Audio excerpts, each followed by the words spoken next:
When you're on the phone or you're knocking on the door, don't sell the product, sell the appointment.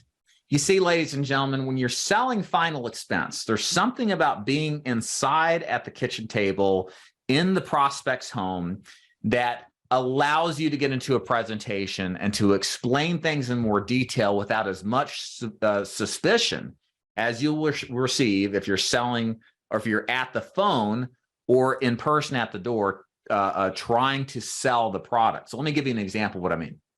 So a lot of the times when you're setting an appointment or you're at the door and you're doing your script, the client's going to say something like, well, how much does this cost? You can't give them that information, not because if you do, you'll just lose a sale, because anytime you give a price too early, there's not room for value. The other issue with giving price too early is you just don't know if the client can even qualify for what it is that you're selling. You don't know anything about their health. You don't know anything about what it is they're trying to accomplish. And you offering a price is selling them short. So what do? When you hear an objection like price? You can't sell the product and create a price. So what do? Well, you have to observe that what you're hearing at the door is pushback in the sense of just sales resistance. They're not necessarily interested in getting the price right now. They're just worried. The prospect is just worried about being in an awkward sales presentation where they may feel pressure to buy something that they're not 100% sure that they can commit to. And of course they feel this way. You're showing up at their house or calling them unannounced. They don't know who you are. They don't have a relationship with you. They're going to offer some resistance. It's normal, it's expected, and you shouldn't act as if you're surprised, especially in today's age. People are suspicious of strangers, so they're going to have some pushback.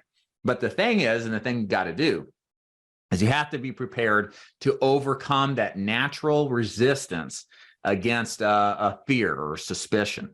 And the way that you do it is you sell the appointment, because that's ultimately the fear they're seeing. It's not that I don't know if I can afford this, it's I don't know who you are and I don't want to waste my time.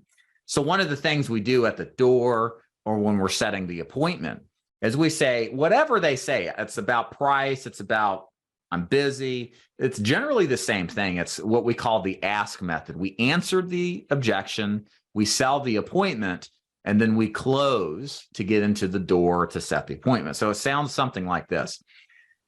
Yeah, what's the price? How much does this cost? Hey, good question, Mrs. Prospect. All I need is 5 minutes for me to show you how this program works, and what you decide to do with it is entirely up to you. Why don't we sit out in the porch, or should I come in?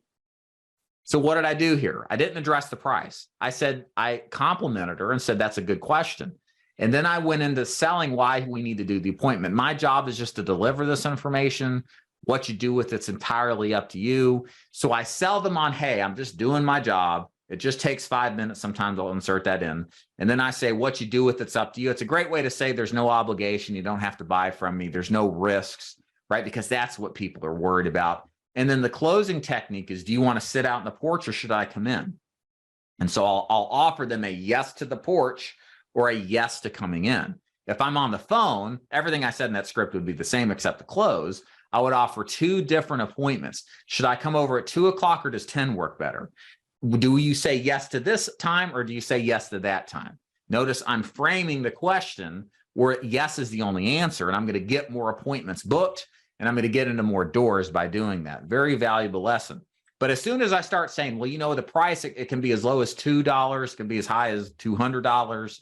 It's just going to depend on me asking you some health questions and then showing you how these whole life programs work, that rates never go. At this point, they don't trust you because they're feeling sold. It's funny. They kind of, by asking that question, are asked to be sold, but because they don't know who you are at the door or on the phone, they're going to be much more sensitive to the fact that you're appearing to sell them and then shut you down that much more. So we have to just bypass that and understand that we're speaking not to the spoken objection, which many times is just a smokescreen. We're speaking to the unspoken objection of just general sales resistance, okay?